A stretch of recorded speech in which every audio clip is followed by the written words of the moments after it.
ਇੱਕ ਬੇਟੀ ਹੈ ਉਹਨਾਂ ਨਾਲ ਗੱਲ ਕਰਕੇ ਉਹਨਾਂ ਲੰਗਰ ਦੀ ਸੇਵਾ 'ਚ ਗਏ ਉਹਨਾਂ ਲੰਗਰ ਸਾਡੇ ਨਾਲ ਮੌਜੂਦ ਹਨ। ਠੀਕ ਹੈ ਜੀ।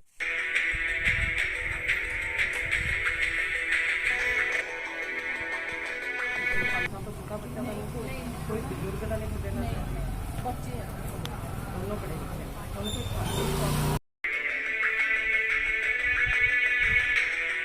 तो देखा सिहत विभाग की डिस्पेंसरी एएनएम लगी हुई तो असी पूरे एरिए में टीमां बना के उन्होंने कवर कर रहे हैं ताकि हर एक तक इन्फॉर्मेशन पहुँचा सकीए भी तुसी किस तरह अपने कोई थोड़ा खांसी जुकाम बुखार है या कोई ट्रैवल हिस्टरी है किसी ना तुसी बाहरों आए बंदे नाल कंटैक्ट किया तुसी लंगर की सेवा की या तुसी कोई लंगर कितों लैके खादा उन्होंने दे सारिਆਂ ਦੀ ਹਿਸਟਰੀ पूरी ले रहा। घर च किन्ने मैंबर ने 5 साल 0 ਤੋਂ 5 साल तक ਦੇ छोटे मैंबर बच्चे किन्ने ने जी 60 साल तो उपर वाले बजुर्ग किन्ने ने उन्होंने पूरी डिटेल ली जा। खांसी जुकाम बुखार गला खराब कुछ है तो नहीं? नहीं जी।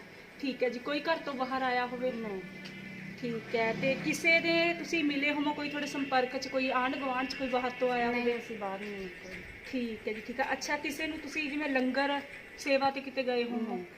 ठीक है जी। किसी ਨੂੰ ਰਾਸ਼ਨ ਵੰਡਿਆ ਹੋਵੇ? ਮੈਂ ਕਿਤੇ ਨਹੀਂ। चलो ठीक है जी। Thank you ji.